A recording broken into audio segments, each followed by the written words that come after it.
lot of people, they say, oh, you're different. A lot of my friends say, oh, you're not like you used to be, or, you know, you're not the same guy, or your ex-wife, your 52-year-old wife living with an 18-year-old boy. If that would have been back in the day, we'd have never seen him again. You know, when you get done with him, Hogan, he'd have spent the rest of his life in a wheelchair. And I said, guys, you know, I'm not the same guy. Maybe you don't recognize me, but this is the real me. This is who I am. This is really me. This is what I've been all along. I just didn't know it.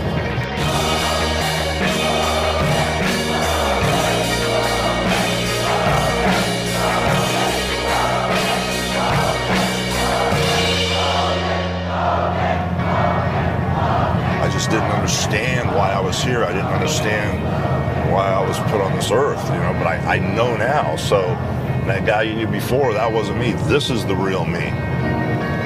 If I had to put a title to the second part of my life, the title would be The Real Hulk Hogan, because this is the real me.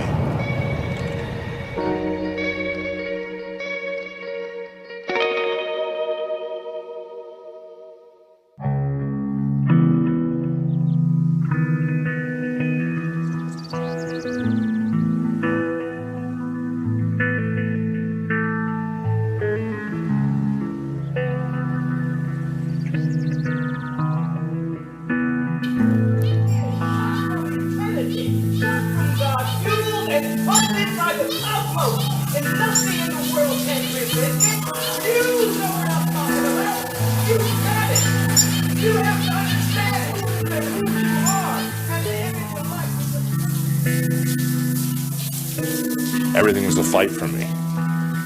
I lost my family. Financially, I got destroyed. And everything I'd ever saved, I lost because of a bunch of situations, you know. Even though the divorce is over, it's like the gift that keeps on giving.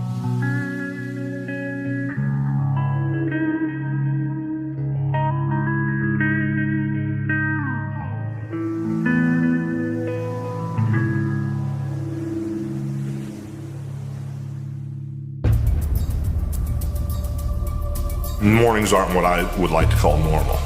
There's an agenda when I get up, you know, and it's usually based around lawyers.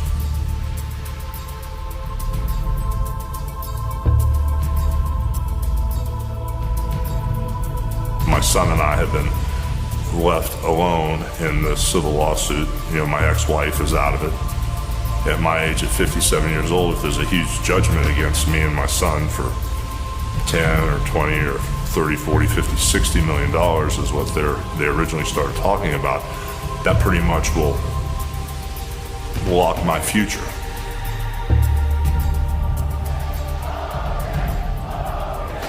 Now I'm not a millionaire now, that's for sure.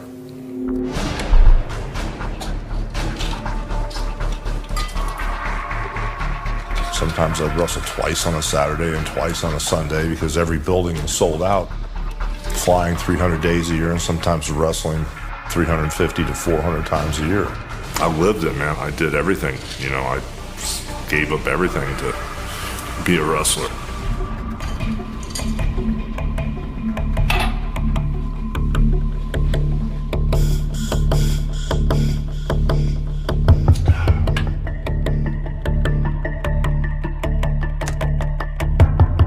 When people talk about wrestling being fake, I used to really have a problem with it.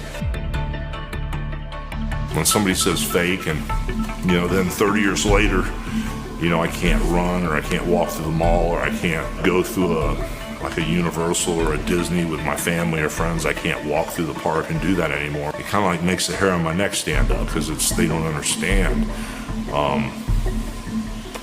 you know, what we've been through.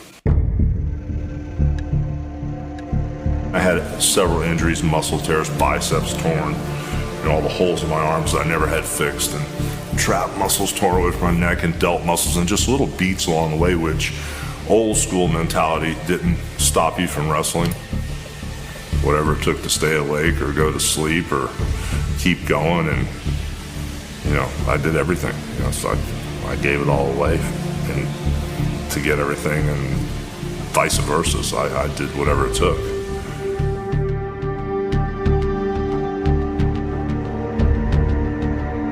If I had to play it back again, and I could be just a normal person, you know, and healthy and have that perfect family. I've lived about 3 different lives in this one life, so I wouldn't give it all away.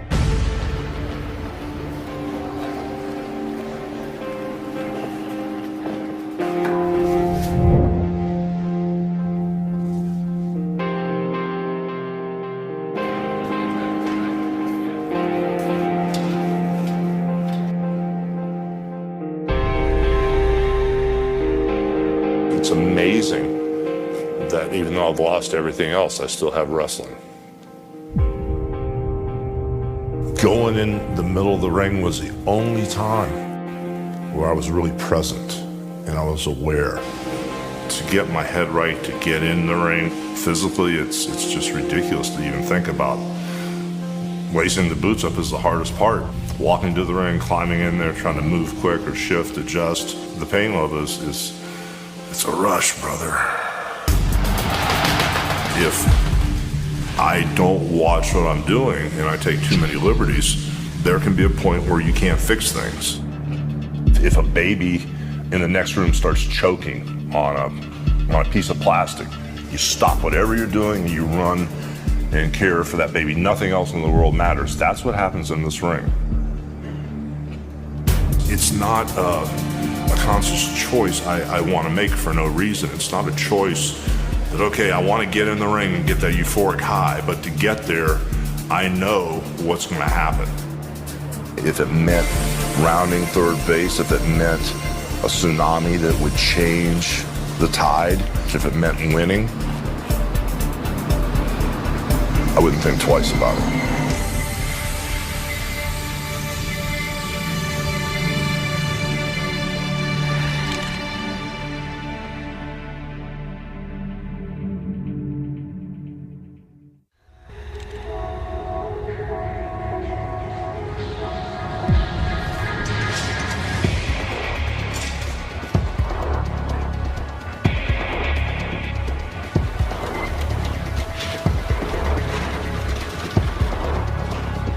There was a whole period of time where I was someone that I didn't know.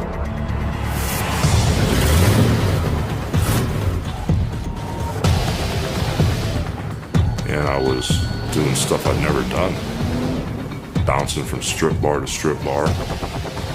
Being the last one there when it closed. Drinking and carrying a gun on me. Just running around like a nut.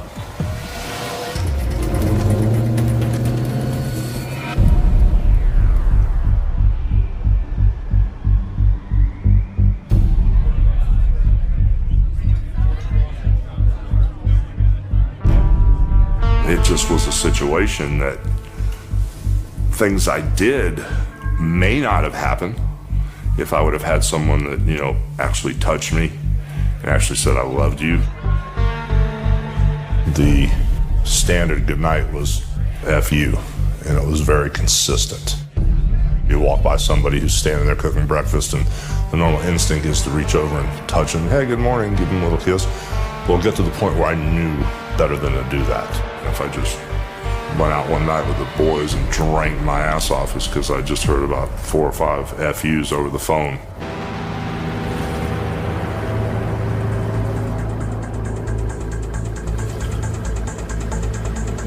The outcome was supposed to be retired with my ex-wife Linda in Hawaii and just sitting on the beach drinking wine and throwing the empty beer cans at the kids when they walk by, the teenagers. Get out of my way, you know.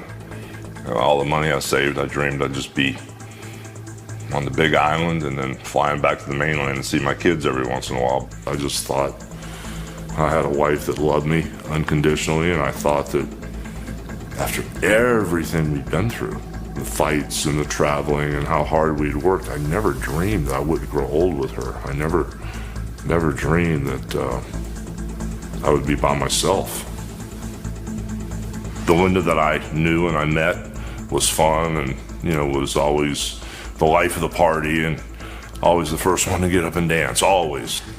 She was real good at being Mrs. Hogan, real good at building a home and a lifestyle and a type of ambiance, mystique that people thought, oh my gosh, this is the way Hulk Hogan should live. And I made hundreds of millions of dollars, had the perfect family, the perfect situation, but it was unwinding. My ex-wife was unhappy. I don't think she ever was happy.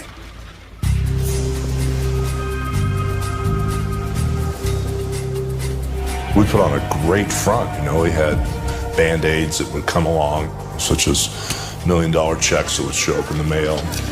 Then there was my first child that was a huge Band-Aid over the problem of unhappiness, and the second child. And there were a bunch of Band-Aids in the 23 years, but all of a sudden, when you peeled everything back, I just didn't have the right partner. It was not good when they were together. They were two on top of each other. I think that they both started to see they were growing apart. I quit working to try to fix my personal situation, save my marriage, so the money was going out at a rapid fire rate, and I was only making a couple $1,000,000 a year at the time, but there were 7, 8, 9, 10 being spent a year. And that's when the financial problems started happening. Not everybody's perfect, and I think, you know, he's such a sensitive soul. With any guilt that he was feeling or any, you know, sadness or loneliness or anything, I mean, everything came down on him at once. On to another developing story out of the Tampa Bay area this morning. Hulk Hogan's son, Nick, seriously injured in a car accident overnight. Came upon the accident. I saw the yellow car wrapped around a palm tree. I didn't see Nick anywhere. Started yelling and screaming for him. The back wheel of the car was bent up where his head should be. And I pushed past the cop. Actually had to be very aggressive with him. And I reached in and I pushed the seatbelt, and as everybody grabbed me, he just crawled out from under the steering wheel.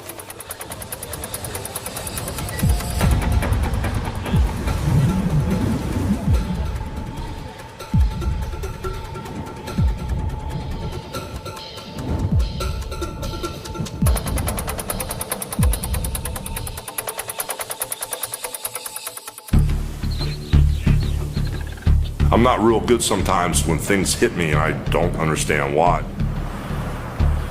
I got a phone call and my attorney said Linda filed for divorce. That's when it was like a kick to the head from a mule. When I came here, it was tough because everything was gone. When I came home and came to the back door, there all those dogs rushed up to you. They weren't there. So I went up to Brooks' room. The room was empty. Nothing in the closets, and it was kind of like, whoa, okay. All right, this is different. It didn't really click. And then when I went up to my wife's bathroom, she had a lot of stuff in her closet, and it was completely empty. And when I called everybody's phone, nobody would answer. None of it seemed real. It was like someone else in someone else's situation. I was, out of my mind, and it wasn't good at all. And I had 3 really rough days in this house where, I could have killed myself. My friends kept calling me, and I was doing really good. I was kind of like BSing everybody. I wasn't doing well at all. I would just look at the mirror, and my thoughts were, you don't look like you. I switched into that real barbaric mindset of, I need a drink, that wrestler, whatever, tough guy gimmick or whatever. I just went and got this gallon or half a gallon. It was a big bottle of the Captain Morgan 100 and just chugged it. It just was like brutal to drink it. It's like drinking gasoline. The higher I got, my mind started, compulsive thinking. I just didn't understand why they left and where they went. And Nick or Brooke or my wife, no one would answer the phone for days. And I started digging through the drawers and figured maybe she wrote something down, a reservation or something. And what I did find was a bottle of Xanaxes. And I don't mean the little ones. In the wrestling business, we call them the totem poles, the big long sticks. I ate 2 of them.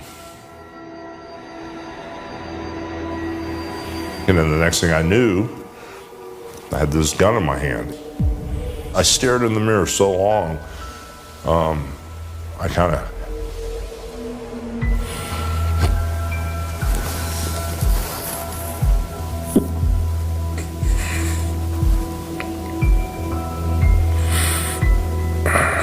I stared in the mirror so long, I kind of hypnotized myself. Yeah, I'd hit it on my face and look at it and hit my teeth with it. And it seemed like the more I played with it, I was in this trance.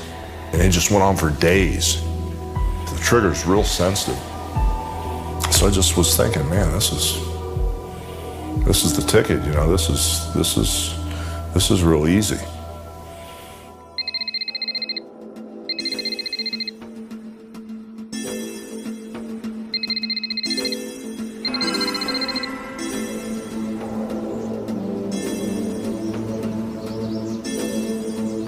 I got a call from Layla Ali, and I didn't know her very well. I knew her father real well.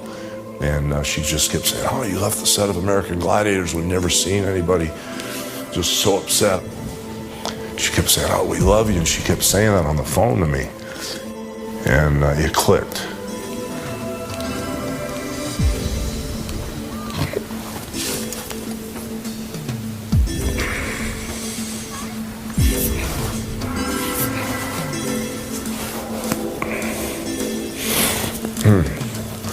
Something in my head clicked, and I couldn't get out of this house fast enough, man.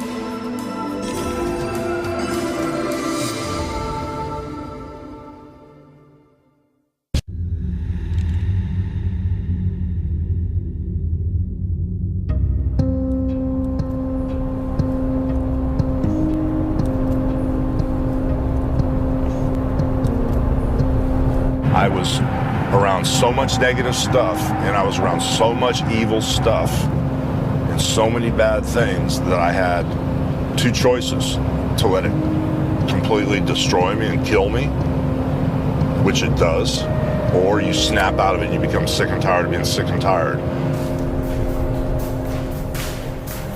Hi, can I give you a hug? How you doing? Good to see you. Good to see you too. Nice to meet you. What's up, brother? How you doing? Everything good, man? What's up? What's up, brother? Moving on.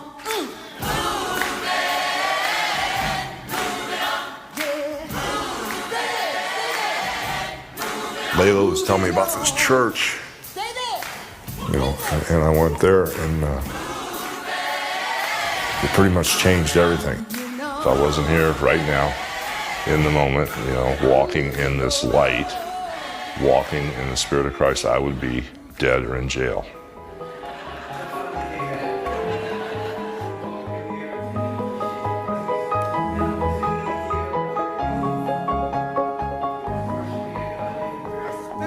Oh, when I bottomed out, I didn't know what was going on. I was, running with the devil, man. I was nowhere near even being close to breathing clean air.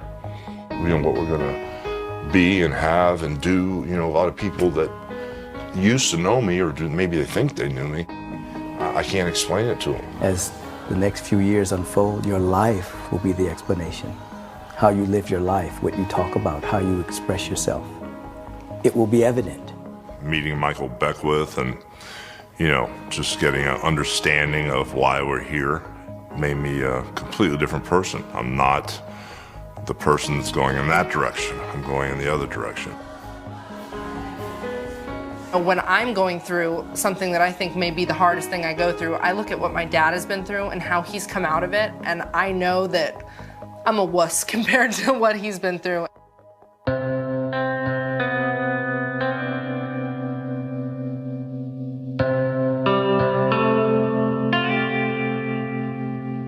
Main thing I'm worried about now is Nick, because it was me getting drugged in front of a courtroom for 3 weeks, and you horrible people were in this accident that wasn't an accident, and you planned this accident, and all that craziness. With me, I'd survive, brother. I'm cool. I'm already there. I'm already dialed in, so it's all right already. You know that. And I just worry about Nick, so I just caught myself getting tangled. And, Yeah, but that's the father.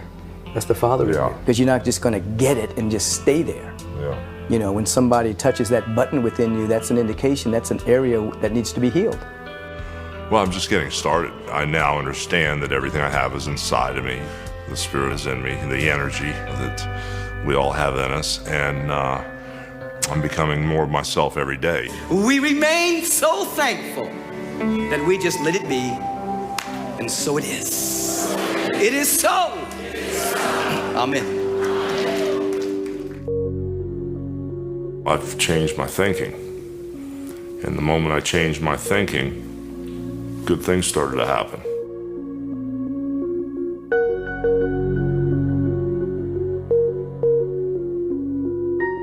Jennifer is life after life for me. We hit it off instantly. It was like we already knew each other. Even though there is an age difference, Terry's really vivacious. He's very youthful. He loves doing all the same things I love to do. He's just a lot of fun to be around, and he's very interesting. And that's what I love about him. What's this big box here?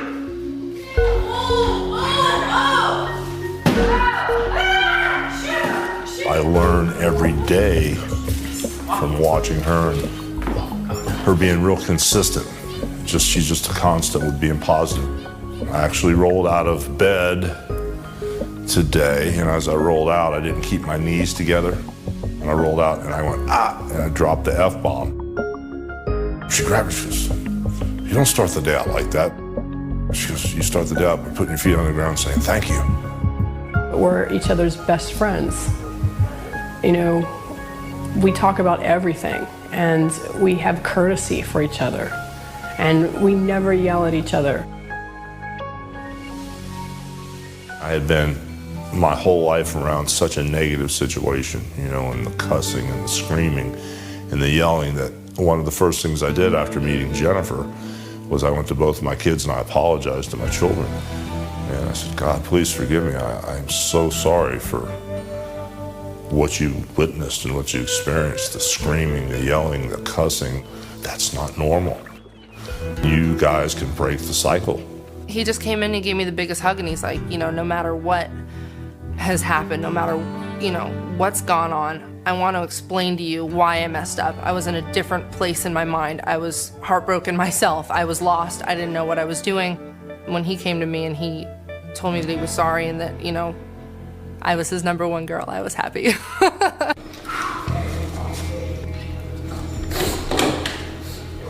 Jennifer straightened me out on a lot of levels. She's taught me how to be happy, it's the main thing, because before then, I didn't know, I never really laughed out loud or had fun, When my kids heard me laugh, they went, "Oh my God, Dad, we haven't heard you laugh for years." And Dad's like this.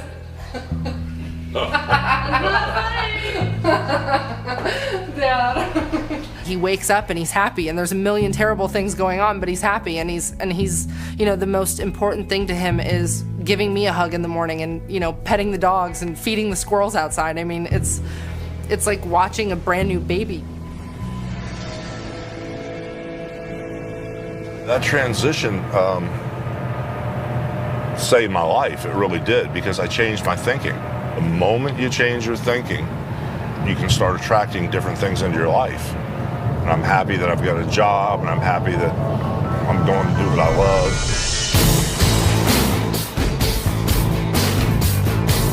4 months ago, a lot of excitement and buzz started happening in our company. At Madison Square Garden, Hulk Hogan shocked the wrestling world when he announced me and TNA as his new wrestling partner. This is me, some shape, form, or another, the involvement, the vibe, man. This is back on track for me. There's a lot that I have to go through to get here, but I'm here in the beginning stage. The first time we talked on the phone after he had made those changes, it was so evident to me, that I was talking to a very different person. When Dixie talked to me, I took a good look at the product and I went, you know what, man, you guys are doing a lot of things right. And then the more I watched and the more I talked to Dixie, it all made sense that this is where I should be. This is the logical extension of what I should be doing. This is the future, not only of me, but of wrestling. I don't think he realized what kind of impact this opportunity would have on him. He's seeing how he can contribute on so many levels that he's not been allowed to in the past. When I worked at different companies like with Ted Turner and with Vince McMahon, I never enjoyed going to work. It was a labor, and it wasn't a labor of love. Here, I'm driving, coming to work, and I'm excited about getting here. Good morning. Good morning, how are you? There is a part of this that's new. It's hard to give Hulk Hogan anything that's new. But there's a part of this that's new, and you combine that with the impact he's having with all of our wrestlers, and it's a recipe for a lot of excitement and energy for him. He will go on to give Jeff the barbed wire bat, tell him to use the bat to put an exclamation point on the end of the sentence. At that point, Ric Flair will low blow the Pope from behind. Low blow from the gimmick. You can't go anywhere with it. We just take his knee out. Makes it more serious. Yeah. I like it. There's this vision of being back on top, really getting my life back on track. Oh, there it is. There it is. Somebody shot. We've been seeing it for years. There it is. And the vision coincides and it parallels my personal life being back on top, financially being back on top, relationship-wise being back on top, spiritually being back on top. The stuff that doesn't really matter, the legal stuff, the financial stuff, all those things used to be like tombstones, when they were just like death marches or death urges. But now that I'm getting pulled by this crazy energy, I'm getting pulled in this unbelievable positive direction, those tombstones are now like stepping stones. His participation and the impact he is having with our company is on such a different level, because he's so open and energetic and free of a lot of what's been holding him down for so long. I let go. I surrendered. I said, okay, fine. I'm not going to fight over that stuff anymore. I know that the plan is already in place, and I just need to walk in those footsteps. I've been to all the big shows. I've been to the dance. This is really happening. This is going to be not really competing with the WWE. We're going to put out a better product.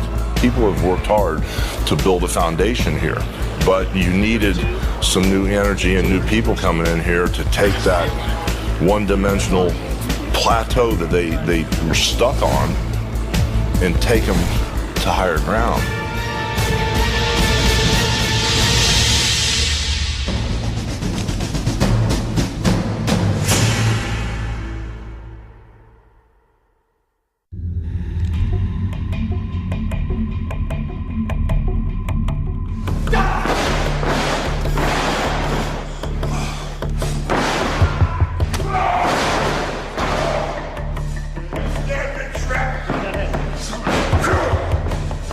I can't hit the ropes, I can't run, I can't take bumps, so, I live vicariously through the boys, What's up, big dog? What's up, brother? You guys good? Very good, man. Young and healthy, man. Damn. I still get a rush. Every time I touch the ring, I get goosebumps, This is my lady here, man. This is what turns me on. I do miss the rumble part. The stuff looks great. You guys look great in there, but even like the head scissors, instead of just laying on your elbow, hit that leg, like I was watching the girls last night. But take your time, because all that stuff looks so good. The majority of the time when I come back from the ring, I need something fixed.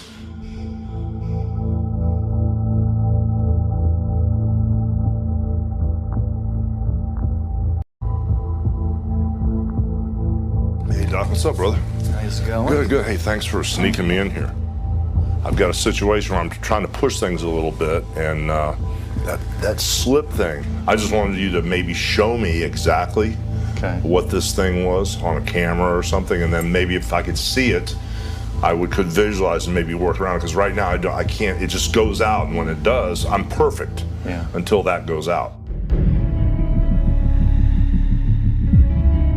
I ran hard for a long time, you know, and I was kind of like, in some circles, the leader of running hard. Physically, you pushed yourself even when you're hurt. I think this is the only business where you learn to work hurt. I mean, really hurt. You go beyond human capabilities. I was always afraid to stop because I didn't want to be replaced. I didn't want anybody to figure out what I was doing, and I wanted to get so much distance between what they would call the so-called number two that nobody could even see my taillights. You've got multi-level degenerative changes. You know, you put a lot of wear and tear on your back. You get a little genetic predisposition to arthritis in the spine. But all of that's allowing bone spurs to grow, compressing all the nerves in your back. And to do any more surgery on your back, it's really going to require something open, something like a fusion, bolts and screws. And, you know, if you're cautious in the gym, frankly, if you stay out of the gym, we'll be able to buy you an awful lot of time. I can't do that. Well, I'd like to see you try to do that. Usually, I have to sit in a chair, you know, outside the ring. Just lock up, just grab a headlock. It's a rare occasion that I'll roll in that ring because if things aren't kicking in, I can't get in there because my joints hurt so bad. But if I get my 5-hour energy going and my cups of coffee and the Arthrotec pills I take and the Celebrex and everything else, you know, that the doctor usually shoots in my back for pain. If it's a good day, sometimes I'll roll in there. Let's lock up, bro. Throw that on him, come right in here. Just right. I've already been told that if it gets too bad, or you break anything else, or you destroy your spine anymore, we need to do 3 surgeries. The big surgery that we need, you won't live through. We can't take anymore. We can't take anymore. But look how much bigger that hole is than that. Can't they make it that big? I understand, but if we take too much bone out of that one site, that can create additional instability, and then the fusion is going to be necessary. We've got to be responsible with how much bone we take out.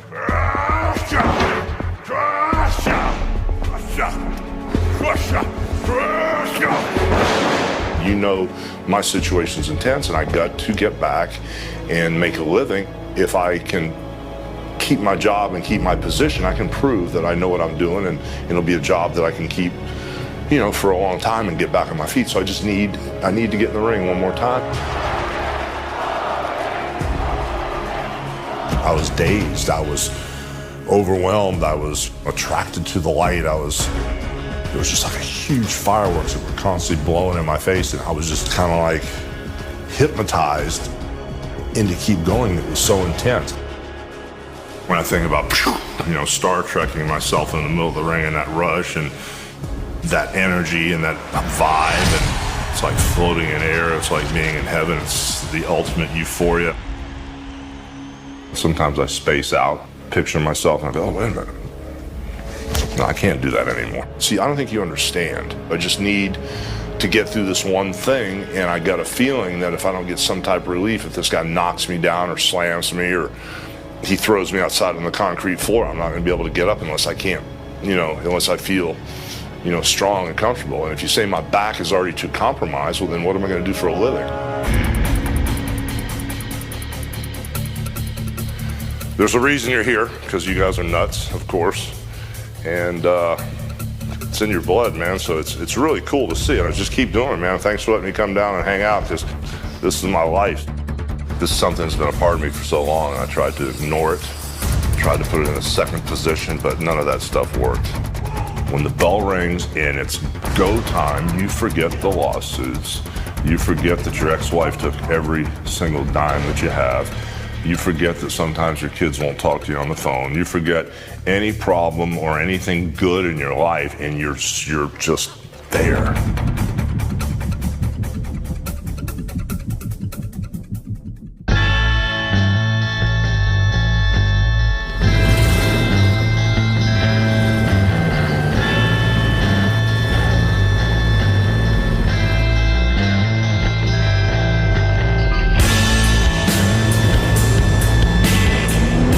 Understand how I'm going to do, say, be, and have things that are so much bigger than I had the first time.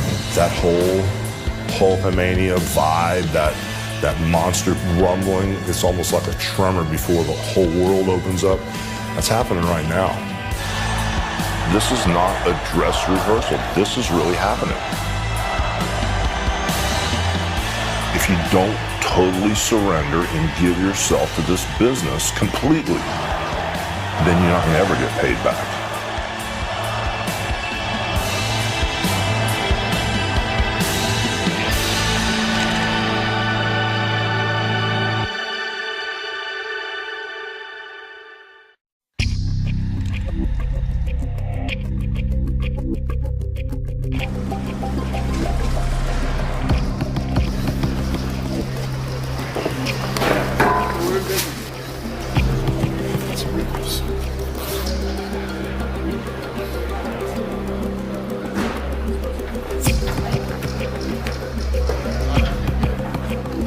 Before I was Hulk Hogan, I knew what it was like to be normal.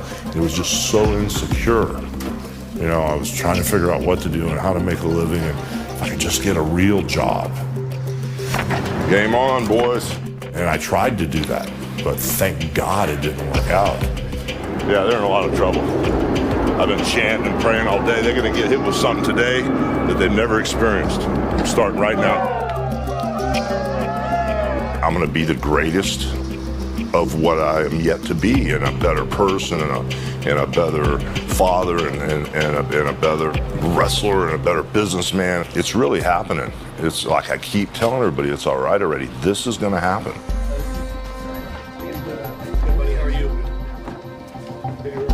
I feel like his purpose hasn't even been fulfilled yet. Even though he is a legend and he's done so much in the wrestling world, I feel like he is going to inspire a lot of people with his story. I was trying to tell him, it's time for you to rewrite the ending to your legacy. Don't let this be the ending to Hulk Hogan. Do something special, make an impact on the business you have given so much to. I think the thing that makes me so proud of my dad now is seeing the person he's become. You know, some people hit rock bottom and come out hating the world and thinking that the world owes them something, and they come out bitter and jaded. And instead of him becoming that, he used every bad thing that happened as a lesson to become a better person. I really, in my heart, you know, would love to be a full-time player. I wish my body was perfectly healthy, but I'm in that gestation period. Creatively, I boxed myself in, man. I didn't want to get back in the ring. Oh, my back's tweaked, man. I didn't get enough sleep last night. If I don't sleep at least 4 or 5 hours, my back just spasms up. And that's where I'm at now. It's just flipping out on me. That's cool. No, I shouldn't be in the ring, but this is what I have to do to make this company work. Guys ever see when I keep the razor blade, man? She blows. He gets into a different zone, and it's his alter ego. So if he says something, or if I wave at him and he doesn't wave back, he said not to get upset, because it's not really him out there on the stage. You know, it's Hulk Hogan. Well, it's a little helter-skelter. Charles Manson, Marilyn Manson, and all points in between, but we're cool. I like it that way. I like it, man. It's all natural. People can't think too much. I don't want to think.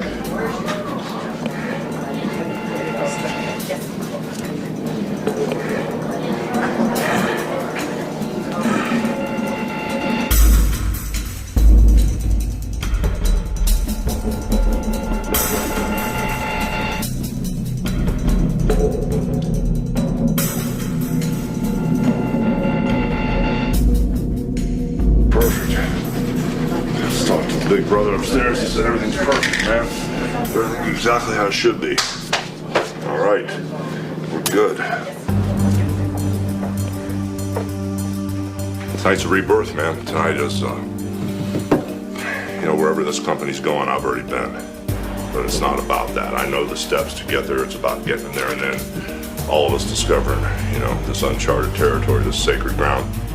Tonight Everybody, including my daughter and everybody out there, is just really worried about me wrestling.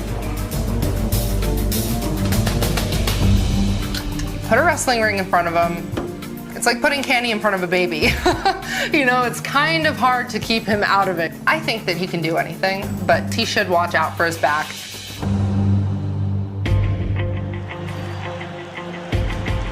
This atmosphere is that energy thing, man, that I love. This is me, you know, it's kind of like this is a foundation. Don't hurt the old man now. Hurt the old man, brother. Save me, right? Yeah, you got my back? I got your back, man. Much love, brother. All right, bro. Same here. Thank you, brother. Always. This is the first time I've ever said it. I've got a little spooked right now because Flair, I know like the back of my hand, but with all the guys coming down to the ring and all the craziness, I can't get up a certain way. I really shouldn't even be falling down. We're gonna learn on the run tonight. This is gonna be an education for everybody. Do it, Big Daddy. Hey, brother. It's all you, baby. It's all you. It's all good, man. In the first half of the game, I didn't create it. I wasn't aware of what I was doing. And I lost it all.